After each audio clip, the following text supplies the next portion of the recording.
You're watching Vantage with me, Palki Sharma.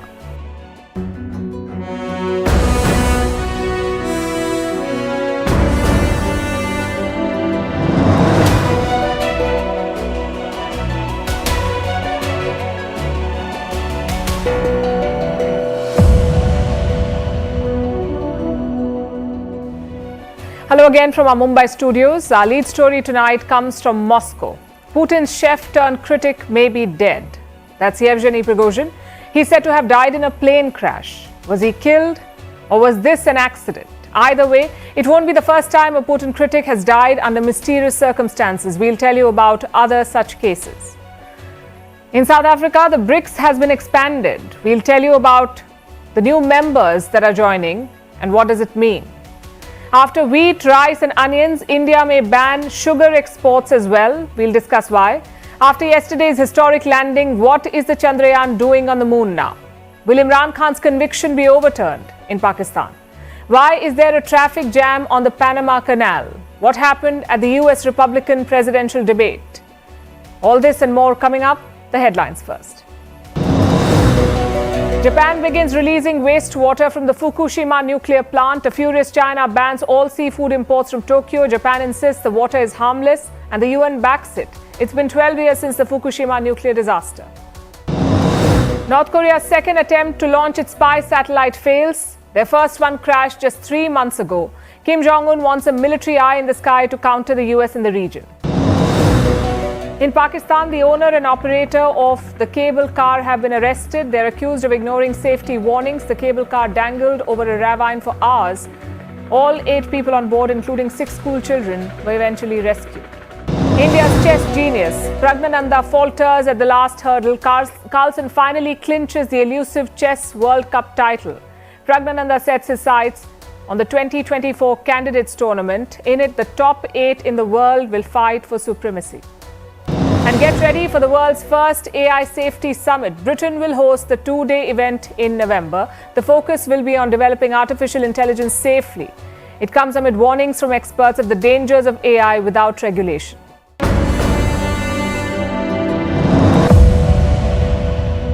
Winston Churchill had a great definition for Russia. He called it a riddle wrapped in a mystery, inside an enigma. For a change, he was right. Yet another mystery has emerged from Russia, the mystery of a plane crash. And not just any plane. This is the plane that was allegedly carrying Yevgeny Prigozhin. That's right, the chief of Wagner. He's currently presumed dead. Now, before we dive in, let me tell you something. This is anything but a straightforward story. This is a story playing out in the shadows. So keeping that in mind, let's begin. The story begins on Wednesday. A private jet was flying from Moscow to St. Petersburg. 10 people were on board, 3 crew and 7 passengers. One of them was listed as Yevgeny Prigozhin. But was he actually on the flight?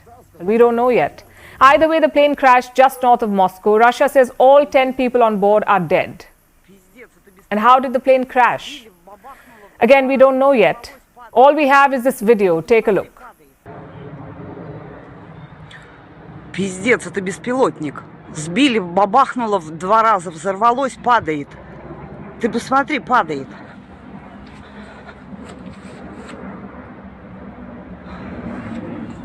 The plane was cruising at 28,000 feet. All systems were normal. Then suddenly it began to drop. In half a minute, the plane plummeted 8,000 feet and then it crashed.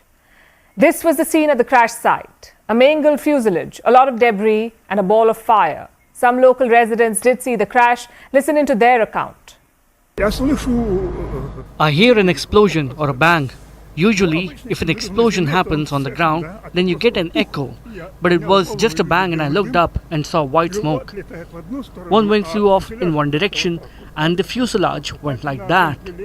And then it glided down on one wing. It didn't nosedive, it was gliding.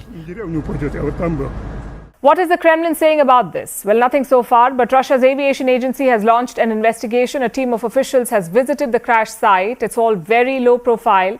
Even Russia's state media has been measured. They have made just passing references to the crash and Prigozhin. Fishy, I know. This is a man who rebelled against Putin in June this year. He ordered his soldiers to march to the capital. He was abusing generals in public. So why is Russia downplaying his presumed death? Could the Russian state be involved? The chronology is certainly suspicious. First there was a rebellion, then there was a deal, and now there is a mysterious plane crash. Social media accounts linked to Wagner are blaming Moscow for what has happened. They say the Russian air defenses shot down the plane. If so, how do we confirm it? Ideally, there would be an independent investigation. Unfortunately, this is Russia, so take the probe results with a pinch of salt. The United States is also blaming Putin for the crash. This is what President Joe Biden said. I don't know for a fact what happened, but I'm not surprised.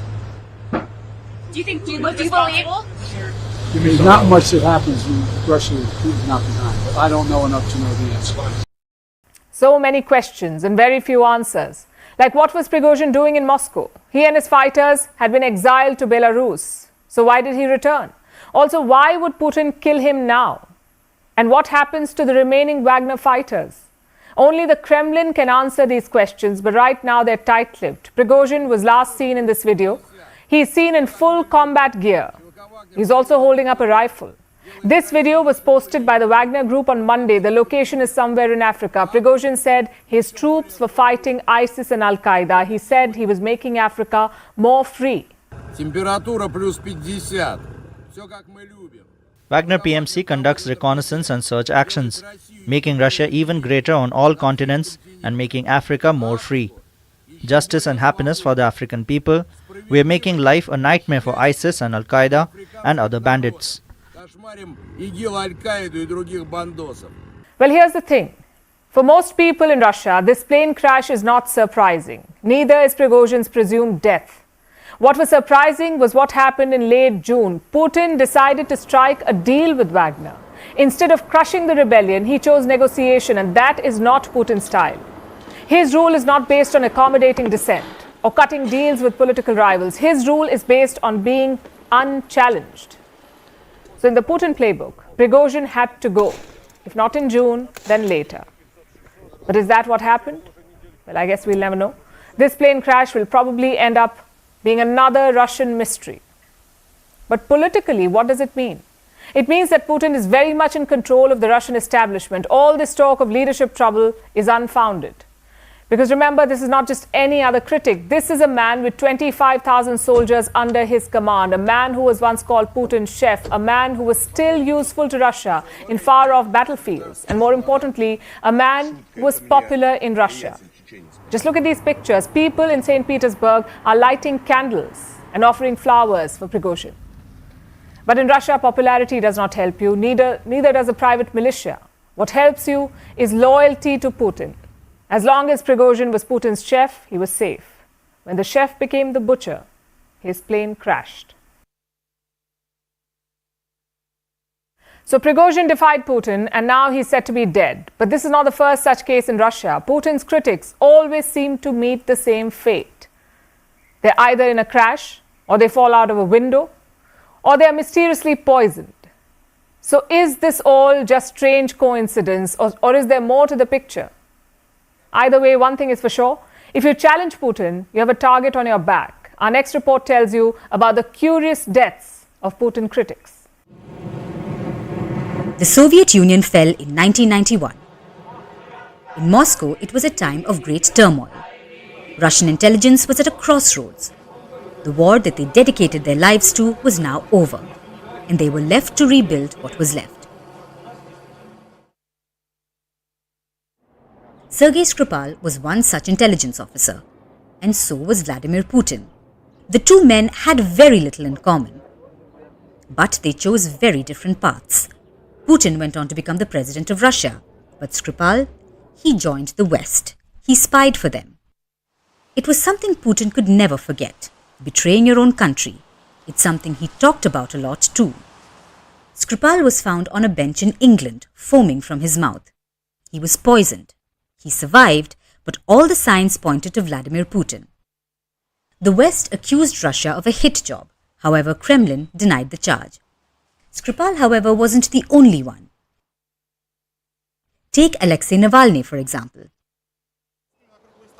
He's one of Putin's most vocal critics, Russia's most prominent opposition leader. He challenged the Russian president, and his life took a turn for the worse. Navalny was on a trip to Siberia in 2020. He was on a plane. That's when he suddenly fell ill. He was poisoned with Novichok, a Soviet-made nerve agent. The same thing used to poison Sergei Skripal.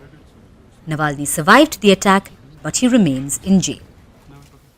While Navalny and Skripal may have survived, some of Putin's critics were not so lucky, like Alexander Litvinenko, a former KGB agent and outspoken critic of Putin. He died in 2006 after drinking green tea laced with polonium-210. It's a rare and potent radioactive isotope. Britain claimed that Putin may have approved the killing, but the Kremlin once again denied any role in it. Then there was Boris Nemtsov. He was a Kremlin critic, also a former deputy prime minister. In 2015, he was shot dead while walking back home. He had slammed Putin's annexation of Crimea, so obviously the Kremlin was blamed. And it doesn't stop there. 2022 wasn't a great year for Russian oligarchs. First, there was the war. And then there were mysterious deaths, like that of Ravil Maganov. He was the chairman of oil company Lukoil. In September, he died after falling from a hospital window. Same for Pavel Antov. He was a Russian politician and millionaire. He too died in December after falling out of a window from a hotel. Circumstances surrounding these falls remain unclear. Now, Kremlin has denied any responsibilities for all of these deaths and poisonings. But it's a curious coincidence that people who cross the Kremlin and Putin often meet an untimely end. Prigozhin was no different. Of course, there's no evidence linking any of these deaths to Putin. But like they say, Putin's critics have an uncanny habit of dropping dead. Diplomacy is like a game of tug-of-war. Often one side overpowers the other, but sometimes it ends in a draw. That's the story of the Brics summit this year. There was a lot of back and forth, 11th hour negotiations, and a broad range of differing opinion. There were some interesting moments too, like this one. That's Prime Minister Modi with President Xi Jinping. We don't know what they're talking about. Reports say both leaders had a brief exchange in Johannesburg. This was just before today's news conference, where the host, South Africa, made this announcement. We have decided to invite the Argentine Republic, the Arab Republic of Egypt, the Federal Democratic Republic of Ethiopia, the Islamic Republic of Iran, the Kingdom of Saudi Arabia, and the United Arab Emirates to become full members of BRICS. The membership will take effect from the 1st of January 2024. Thank you very much. That was the biggest outcome from today, an agreement on expansion. 6 more countries have got an invite to join BRICS: Saudi Arabia, Iran, the UAE, Egypt, Argentina and Ethiopia. When will they be admitted to BRICS? On the 1st of January 2024, and this is a significant feat. For a while now, the BRICS countries have been talking about expansion. They backed the idea publicly, but the members bickered over the process. The disagreements have been widely reported, including on this show. Broadly, the divisions were over 2 points: how many and how soon. How many new members should join, and at what pace should the BRICS expand? These were the points of debate. China and Russia pushed for sweeping changes. They wanted more members and they wanted them quickly. They wanted a bigger BRICS. But India and to some extent Brazil wanted to be more selective. They wanted to maintain some exclusivity. The host, South Africa, had received inquiries from more than 40 countries. They expressed an interest in joining BRICS. 40 countries. Out of these, 22 countries applied formally.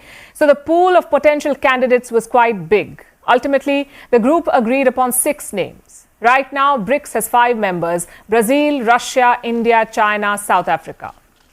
That's where it gets its name, BRICS. By next year, they will have 11 members. Today, BRICS economies represent 23% of the world's GDP and 42% of the world's population. The new BRICS will represent 36% of the world's GDP and 46% of the world's population. South Africa hosted the summit this year, and they were the last ones to join BRICS in the year 2011. So for 12 years, the group remained as is. Now, South Africa has played a key role in its expansion, and they say this is just the first phase. That's the term the South African president used, the first phase of expansion. So who's joining next and what for? Here's what the leaders of South Africa and Brazil had to say. We have consensus on the first phase of this expansion process, and other phases will follow. The relevance of BRICS is confirmed by the growing interest of other countries in joining our group. So while the purpose and direction of BRICS is being debated, more and more countries want to join it. Prime Minister Modi said India will work with other BRICS aspirants. Friends, BRICS का विस्तार एवं आधुनिकीकरण इस बात का संदेश है कि विश्व के सभी इंस्टीट्यूशंस को बदलते समय की परिस्थितियों के अनुरूप ढलना चाहिए. What about Russia and China? They're thrilled about the expansion. Xi Jinping called the announcement historic. Putin congratulated the new members. These new members provide a new starting point for BRICS cooperation and inject new impetus into the BRICS cooperation mechanism. I would like to congratulate our new members who will work full scale next year. I would like to assure all colleagues that we will continue the work that we have started today to expand the influence of BRICS in the world. Influence, that's what the BRICS is looking for. Its members placed a bet on two ideas, expansion and a BRICS currency. There's been some headway on expansion, but the BRICS currency is a long shot. Brazil's President Lula da Silva made a pitch for it. He found no takers. India refused to entertain the proposal. South Africa kept it out of the agenda. What the BRICS is discussing instead is using their own currencies for trade. That still remains a possibility. And what does that mean? It means ditching the US dollar and paying for goods in native currencies. The BRICS still wants to explore this idea. They will discuss it at the next summit. A bigger BRICS will boost the de-dollarization sentiment. One clear possibility is on the energy front. Some of the new members are the world's leading energy exporters, the likes of Saudi Arabia, the UAE, also Iran and Brazil. A few years back, it would have been difficult to imagine all these countries together in the same group. But the times have changed, old divides are being bridged, and at BRICS, they could create new synergies. Most of the world buys energy in US dollars. The BRICS could choose to transact in alternative currencies, and that's just one scenario. It's still early days. We're yet to see the full impact of this expansion. Will it mend ties or make them worse? Vantage continues after a short break.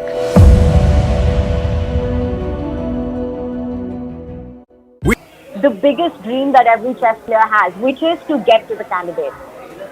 Yes, absolutely. Absolutely, Tanya. So I just want to ask you, talking about that candidates, the kind of experience that Pragananda has got under his belt in this championship or in this World Cup campaign and the previous tournaments that he has played.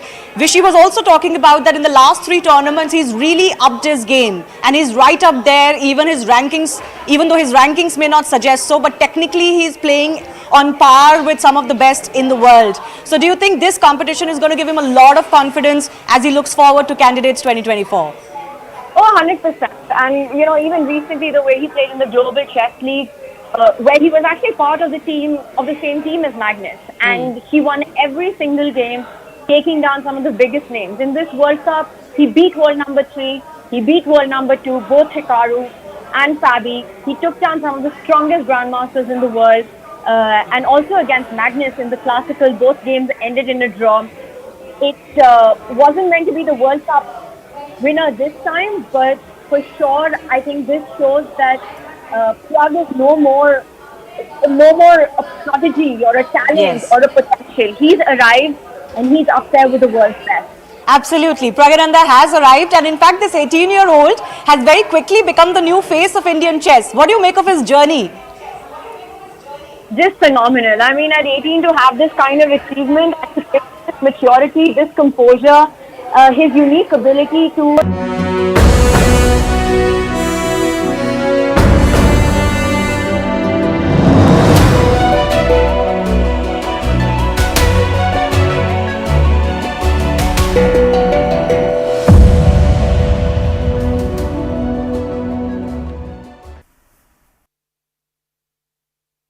Now, there's no denying the fact that the global south needs to work together. There is growing uncertainty, especially on the economic front.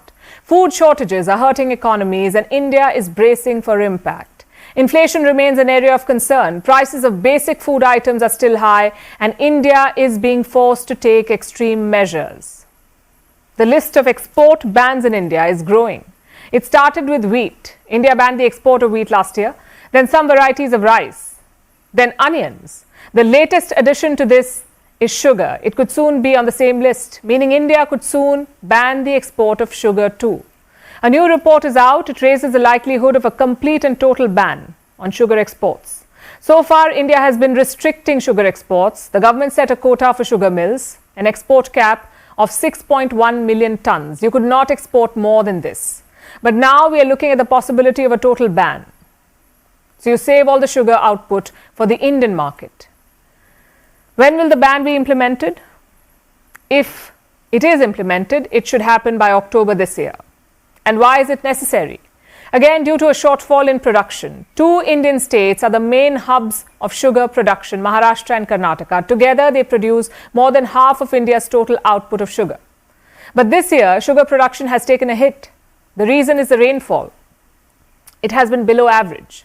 Now, as you may know, sugar comes from sugarcane. It needs tons of water to grow. So when rainfall is patchy, production falls. What kind of deficit are we looking at this year? Experts have shared an estimate. They say sugar production could fall by 3.3%.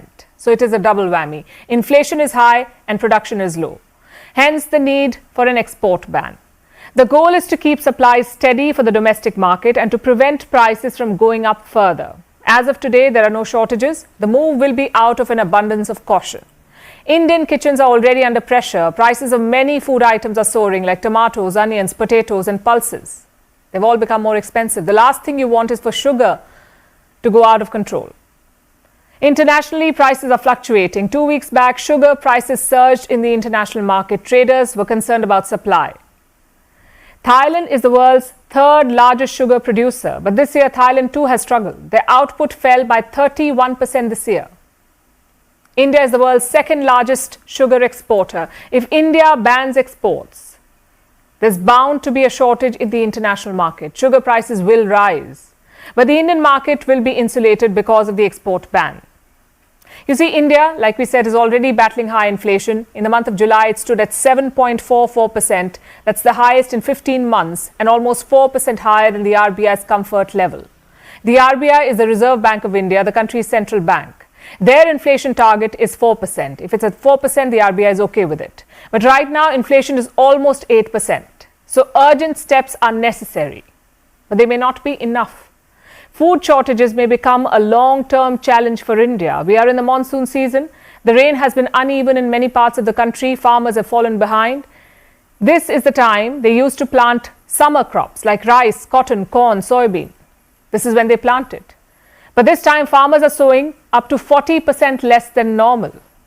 You can imagine the result. If they sow less, they'll reap a smaller harvest next year, and that could lead to more shortages.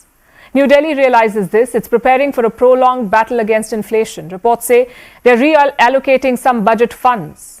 A war chest is being created to fight price rise. We're talking about reallocation to the tune of $12 billion. Where will the money be used? Well, there are multiple options like lowering the tax on fuel, easing import tariffs on cooking oil and wheat, and providing cheaper loans to the poor. Will it come to that? Will India set aside cash to cool inflation? As of last week, discussions were still on because inflation is a sensitive issue at the best of times. It's a very critical issue in an election year. What does hypocrisy look like? This picture is as close as you can get. Those are delegates of the OIC, that's the Organization of Islamic Cooperation, and guess where they are? In Xinjiang. The same place where China has jailed Uyghur Muslims, almost 1 million of them. There are reports of torture, of human experiments, and of sexual abuse. Now, I know what you're thinking. Surely the OIC delegates were trying to raise awareness about what's happening there, to stand in solidarity with their fellow Muslims. Well, think again. These OIC delegates were in Xinjiang for a whole different reason, to give China a clean chit. First, some important information. The OIC has 57 member states spread over 4 continents. It claims to represent the Islamic world. It also claims to fight Islamophobia, but turns out conditions apply. Delegates from 25 OIC countries visited China last week. Their focus was on Xinjiang.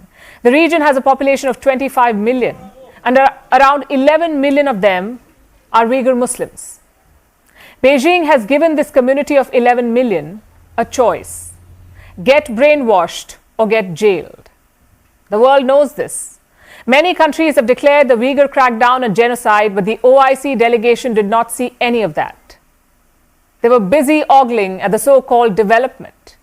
It was classic Chinese propaganda. The OIC group visited the cities of Kashgar and Urumqi, also a village which is apparently famous for mushrooms. Now let me guess, it's grown using forced labor. The OIC team got a tour of a Uyghur residential community. They also visited some historic sites. After seeing all this, the delegates praised China. Listen to what Djibouti's envoy to the OIC had to say. We are very glad about what we saw. I hope this development will continue in this region and all parts of China. The Pakistani envoy went one step ahead. The visit to Xinjiang provided us with the opportunity to see the reality and will help to address the misconceptions attached with the region. Strange choice of words. Since when is the persecution of 1 million people a misconception? But then again, what else should we expect? Both Pakistan and Djibouti are submerged in Chinese debt. If Xi Jinping pointed at a dog and said, "This animal is a goat," both countries would probably nod their head. The OIC delegates also praised the so-called preservation of historical architecture. I'm surprised they found any. Reports say around 12,000 mosques have been destroyed in Xinjiang. If they are standing, they do not look like mosques. No domes, no minarets, and definitely no prayer calls. Is this what preservation looks like? We knew the OIC was ignoring China's abuses, but ignoring is one thing, endorsing is quite another. This is shameful for an organization that claims to represent Islam, that claims to fight Islamophobia. Just a quick reminder, these are the same countries that expelled ambassadors over the Quran burnings in Sweden. Their people attacked embassies.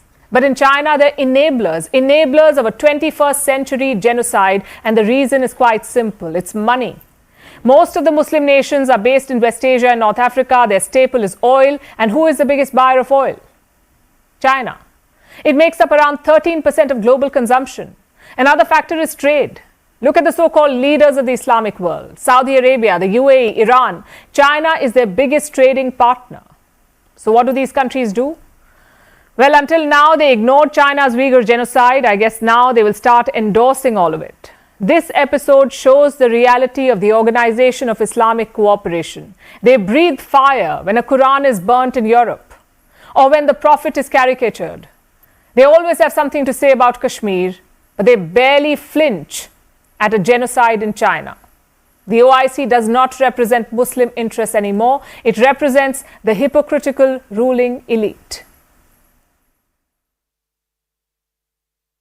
Yesterday, India achieved what no one has. It's scripted history. Hundreds of thousands of you watched it on First Post. Chandrayaan-3 successfully soft-landed on the moon in the southern polar region, making India the first country ever to reach this part of the lunar surface. This moment was greeted with celebrations across the country. The pride and excitement is still palpable. Now, the moon rover has taken its first steps, and with each step, it is leaving India's mark on the moon quite literally. It is roving around rocks and craters, gathering crucial data. But what really is this rover looking for? What does Chandrayaan-3 plan to achieve? Our next report tells you. Confirmation of the safety of the landing site. This was the moment when everything changed. Yesterday, the Chandrayaan-3 spacecraft successfully landed at the lunar South Pole. No country had ever achieved this feat before. We told you all about it. As scientists cheered and hugged each other, Prime Minister Narendra Modi waved the Indian flag Let us all wait to hear and declared this a victory cry of a new India. ये क्षण अभूतपूर्व है. ये क्षण विकसित भारत के शंखनाद का है। ये क्षण नए भारत के जयघोष का है। A victory cry indeed. That's why the euphoria is far from over. People are still celebrating. And why not? This is no mean achievement. खुशी को तो शब्दों में बयान नहीं किया जा सकता। This happiness cannot be expressed in words. We are happy to our core as the hard work of our scientists has finally paid off. Today we have been successful in landing on the moon. It's indeed a great achievement, and the cost, what they have achieved in the bare cost. In the Hollywood, the people, they make movies in that cost. So we have achieved in that cost entire project landing on the moon itself. Indeed, the hard work of scientists have paid off. And now they've passed on the baton to their two teammates on the moon. We're talking about the two robots, a lander named Vikram and a rover named Pragyan. After the dust raised by the landing settled, panels on one side of the Vikram lander opened, and the Pragyan rover slid down to the lunar surface. Now the rover has taken its first steps on the moon. It's roaming around rocks and craters, gathering important data, and sending images like these back to Earth. The rover will move at a speed of 1 centimeter per second. With each step, it will leave India's mark on the moon. Not just metaphorically, but literally. It's imprinting the logo and emblem of the Indian Space Research Organization on the lunar surface. Both the lander and rover are carrying several scientific instruments. They intend to find out which minerals are present on the lunar surface, study the soil's chemical composition, discover what goes on both above and below the surface, and most importantly, they will hunt for water. According to scientists, huge craters in the southern lunar region hold ice, meaning they have water. Why is this a game changer? Because it could support human habitation on the moon. Help in generating oxygen for life, could potentially be used for fuel, and also aid spacecrafts traveling to Mars and other destinations. This would be a major breakthrough, and while India is leading the charge, it intends to share its discoveries with the rest of the world. Our moon mission is also based on the same human-centric approach. Therefore, this success belongs to all of humanity, and it will help moon missions by other countries in the future.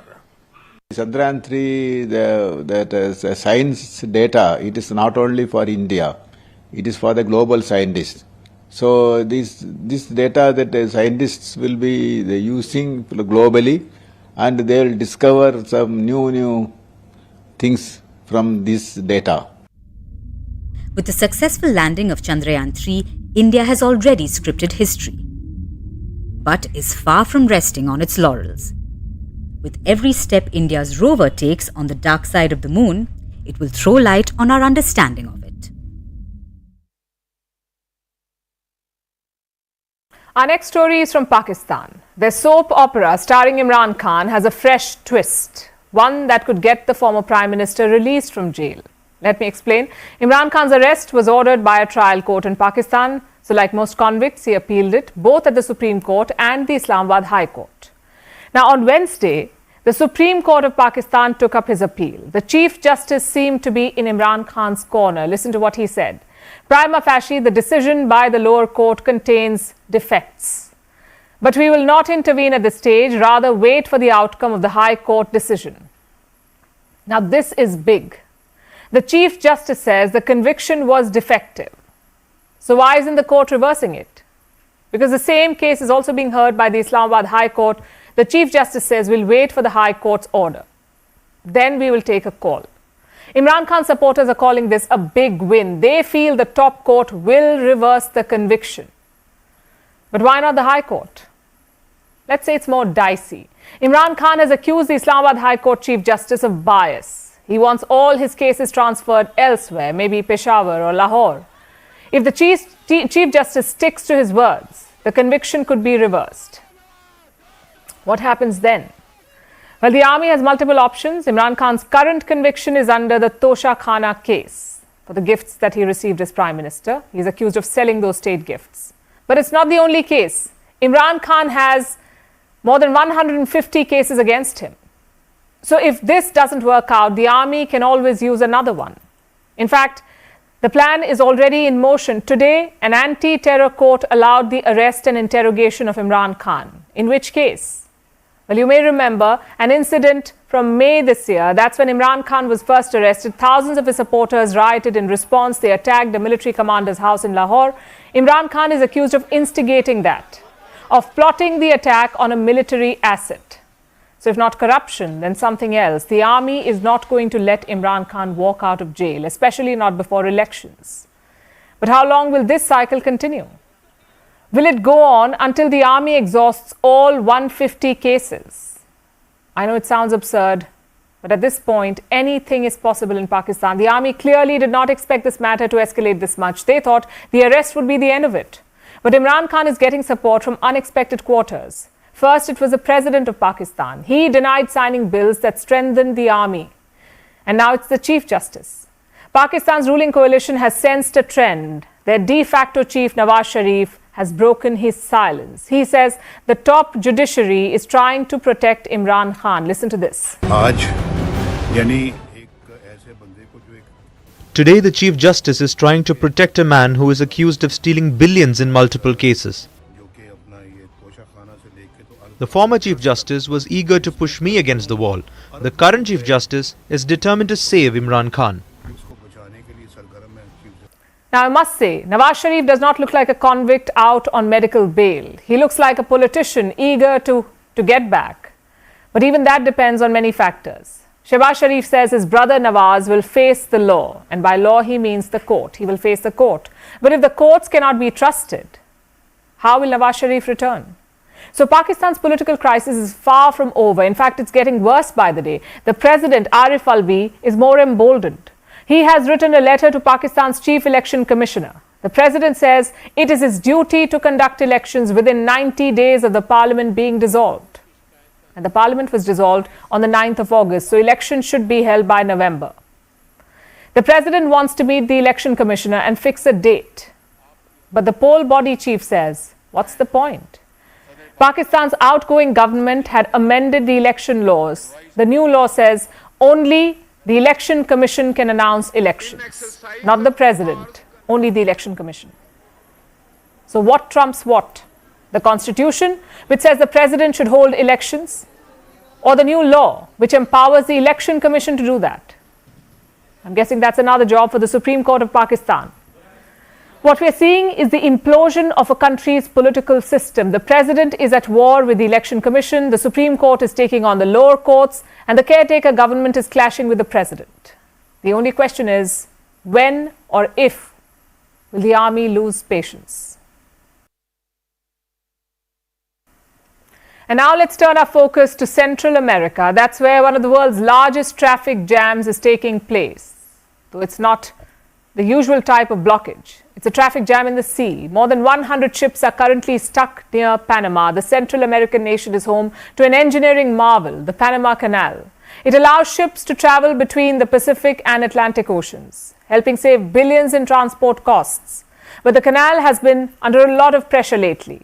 Its water sources have been drying up. This is due to a drought-like situation in Central America. It has forced canal authorities to restrict the passage of ships. So these ships have been stuck for days waiting to cross, and this delay will affect global trade. Our next report tells you more. Do you remember the 2021 Suez Canal crisis, where hundreds of ships were stuck in a traffic jam? Billions of dollars worth of global trade ground to a halt. All because one ship accidentally blocked Egypt's Suez Canal. Well, something like that is happening again, this time in the Panama Canal. It's the canal linking the Pacific and Atlantic Oceans. It passes through the Central American nation of Panama, and it's an engineering marvel. Built over 100 years ago, the canal revolutionized global trade. It allowed ships to take a shortcut through Panama instead of going all the way down to the tip of Argentina. But now this canal is facing a crisis, not because of a wayward ship like at Suez, but because of climate change. To understand this, we need to see how the Panama Canal works. This is the Panama Canal. It's about 81 kilometers long, and it works because of expert engineering. Ships enter from one of the oceans. They stop at what's known as a set of locks. These are artificial elevators that run on water. When a ship is in position, the locks are flooded, and the ships rise. Through a series of 3 locks, they rise to about 27 meters above sea level. Ships then sail across artificial lakes. After this, they are lowered again through another set of locks, bringing them to the other side of Central America. Remember, this canal was built over a century ago. That's why it's considered a wonder of engineering. Now that you know how it works, you may be able to spot the problem. The canal depends on water to raise and lower ships, and lots of it. About 200 million liters of water is used per ship passage. And not just any water, only fresh water is used. Fresh water from the artificial lakes located in between the locks.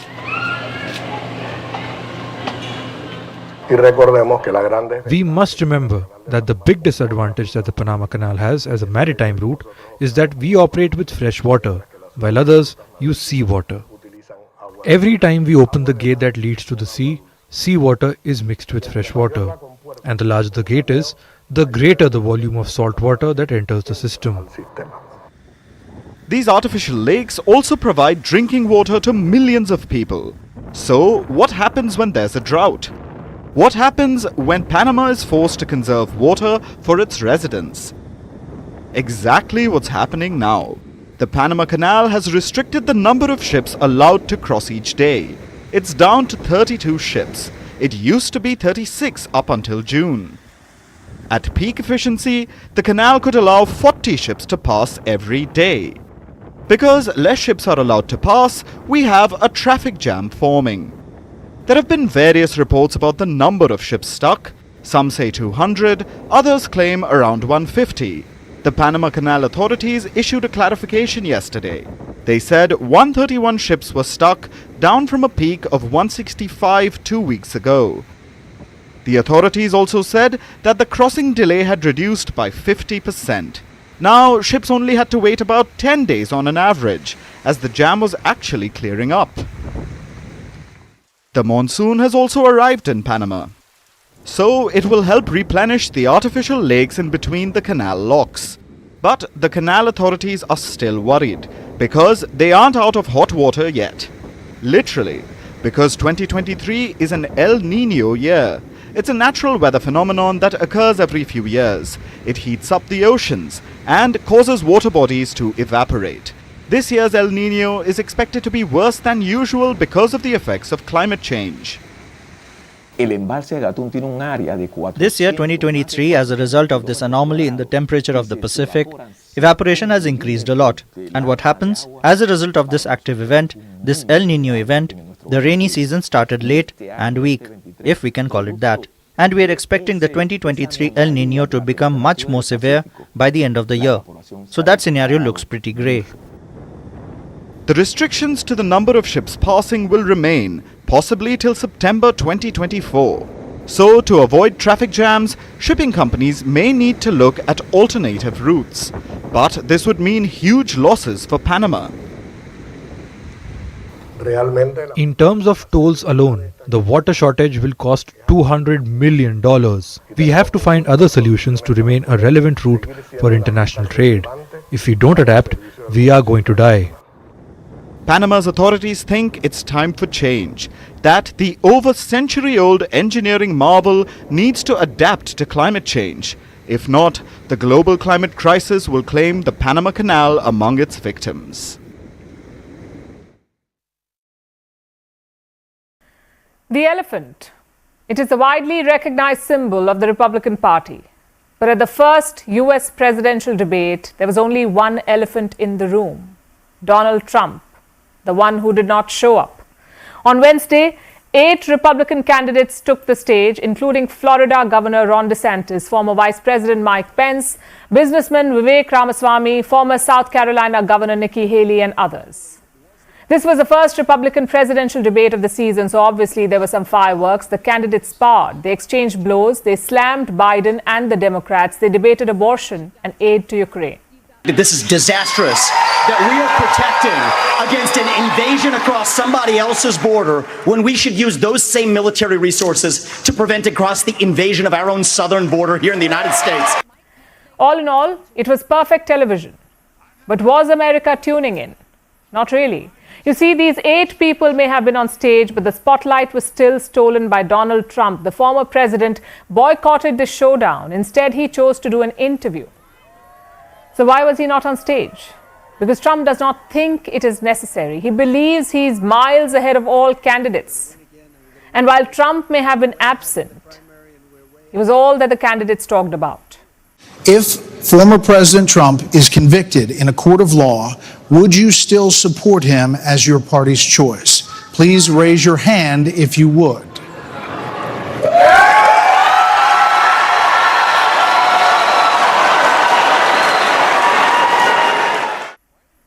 So Trump, the ultimate showman, was not there. But was this debate a snooze fest? Well, nowhere near it. There were heated exchanges. Some stood out, others got drowned in the noise. But if the debate was to be judged on applause alone, Vivek Ramaswamy won hands down. 3 months ago, this US billionaire was a nobody. Now he's the second GOP favorite. This is a man who has never run for public office. But he completely dominated the debate. Trump's absence, in fact, helped him. He got the loudest cheers, he got attacked the most, and seemed to be enjoying the spotlight quite a bit. Let us be honest as Republicans. I'm the only person on the stage who isn't bought and paid for, so I can say this. The climate change agenda is a hoax. Hold on. I've had enough. I've had enough. What about the others, especially the experienced Republicans? Former Vice President Mike Pence got some cheers. His campaign may not be getting traction, but he still seemed to have some fight left in him. Of course, his experience helped. Mike Pence is no stranger to Republican debates, and that gave him an upper hand. He took a swipe at Vivek Ramaswamy. He called for nationwide abortion limits, and when asked about the Capitol riots, he said he put the Constitution first. I think the American people deserve to know whether everyone on this stage agrees that I kept my oath to the Constitution that day.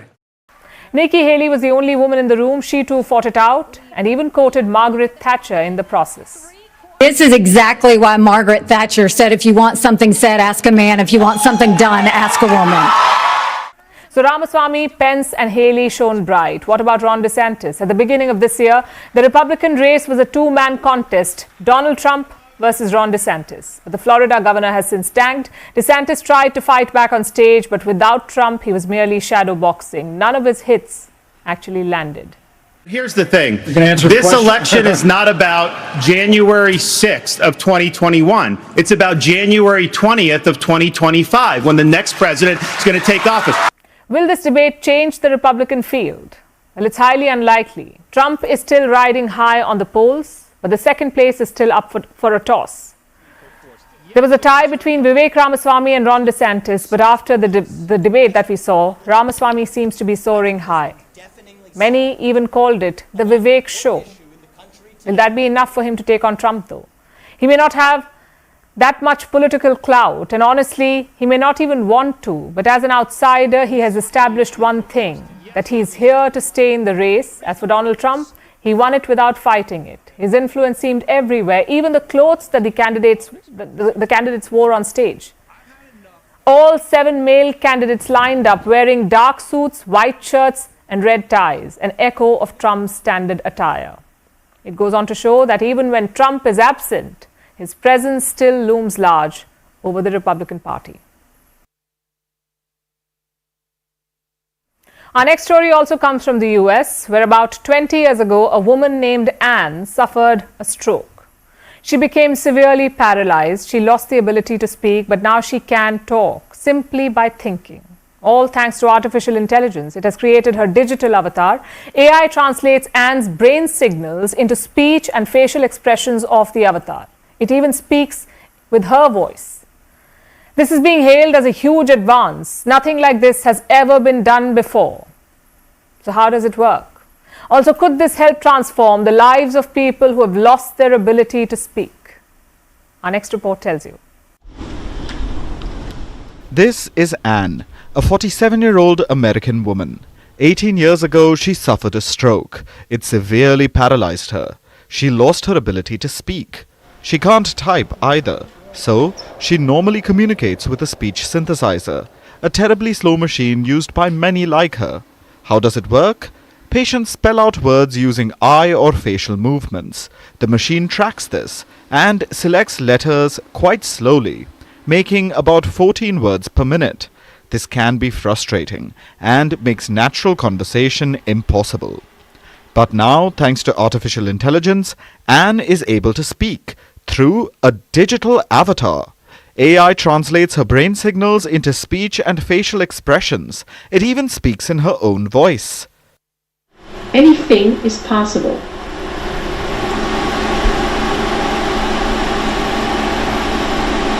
I think you are wonderful. Quite the mind reader, right? This is a big breakthrough. So, how did it work? A team of doctors implanted a credit card-sized rectangle of electrodes on the surface of Anne's brain. These electrodes intercepted the brain signals. Brain signals are what control our facial movements. So, what happened in Anne's case?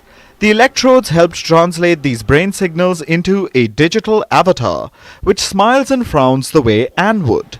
It also talks like her. So we decoded text, so, just the message of what they were trying to say. We also directly decoded sound, so the sound of what they're trying to say. And then we actually also decoded facial movements to animate an avatar, so kind of a 3D representation of our participant so that you can kind of see them attempting to communicate. So we have these three modalities that we were able to successfully decode from brain activity using these neural recordings. This is a major scientific advancement. Experts say it could help transform the lives of thousands who have lost their ability to speak due to strokes or a nervous system disease like ALS. Globally, 1 in 4 adults are likely to suffer a stroke. It is the leading cause of disability, and for every 100,000 people, about 5 people develop ALS the world over. It sounds like a small number, but some who suffer from it may lose their voice permanently. And for such patients, AI can be a boon. Now, this is a novel tech, so it isn't perfect yet. It decodes words incorrectly 28% of the time. It generates about 78 words a minute. That's less than the 110 words usually spoken in natural conversations, but much more than the 14 words a minute spoken by other speech synthesizers. Also, the technology cannot be practically used by patients yet. One needs a team of researchers to operate it. What we see now is a Ferrari engine without a car around it. It's the research team that accommodates the whole process. But without the research team, it's not going to work. You can't take it home or anything. But this is a watershed moment. If successful, it could lead to a wireless device that is directly implanted inside the skull and lets patients independently control their devices. Research is still underway, but if successful, this tech could recreate voices that were otherwise lost.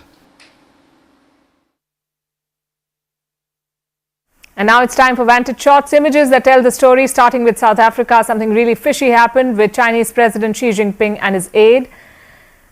It is just as funny as it is suspicious. Xi's aide was blocked from entering a venue, almost manhandled. A dramatic rescue operation was launched to evacuate those stuck in a flood-hit region. And Saudi Arabia witnessed a fierce storm. Its iconic clock tower overlooking the Kaaba in Mecca was hit by lightning. Finally, we're taking you back in history on this day in 1991. Ukraine officially declared itself an independent country. Ukraine said that it would no longer follow the laws set by the USSR.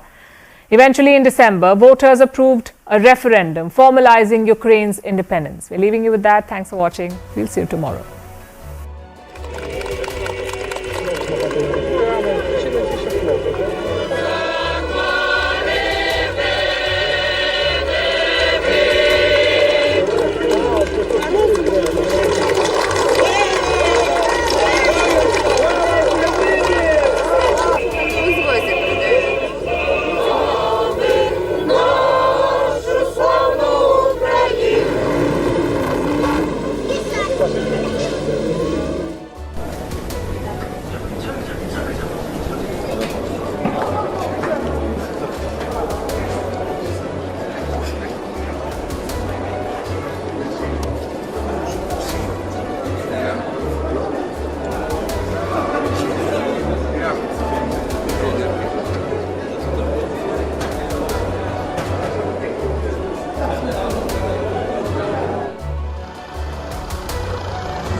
control over his nerves, his precise calculation when the clock is running really low, his ability to take risky decisions, play gutsy moves on the board against the very best in the world, and his champion's mindset of just being fearless against who he plays, regardless of who's sitting in front of him, taking down Hikaru Nakamura in playoffs, that epic battle he had against Arjun, winning against Fabiano Caruana, who's a former world championship challenger. Yeah, it's been amazing to watch this last year and the kind of performances that Prag has put out. Much attention has been paid in the last few weeks to the fact that there are a number of new young chess players in India that there's a lot of hope about.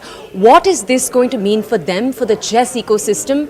What are the takeaways? Yeah, so you've got Gukesh, who's the #1 Indian chess player right now. He's higher ranked than even Vishy Anand. There's obviously Arjun and also Vidit, who were part of the quarterfinals along with Pragyananda at this event. So this event, why it caught everybody's imagination and why it got so much coverage is because there were 4 Indians in the quarterfinals, and 2 of them, Pragyananda had met Arjun, one of them, in the quarterfinals as well.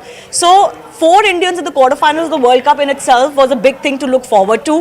We were guaranteed that one of them will make it to the semi-final. That was Pragyananda, breaking Vishy's record, and then he progressed to the final as well. So as Vishy actually, in fact, in that conversation told us, he termed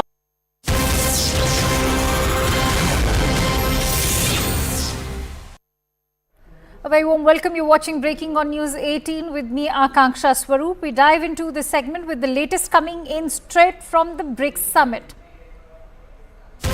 We're learning that according to the Ministry of External Affairs, Indian Prime Minister Narendra Modi and Chinese President Xi Jinping have met on the sidelines of the BRICS Summit 2023. Prime Minister Narendra Modi has underlined that the maintenance of peace and tranquility in the border areas and observing and respecting the LAC are essential for the normalization of the India-China relationship. And in a conversation with President Xi Jinping, Prime Minister highlighted India's concerns on the unresolved issues along the LAC in the western sector of India-China border areas. Let's also listen in to a reaction coming in from the External Affairs Ministry.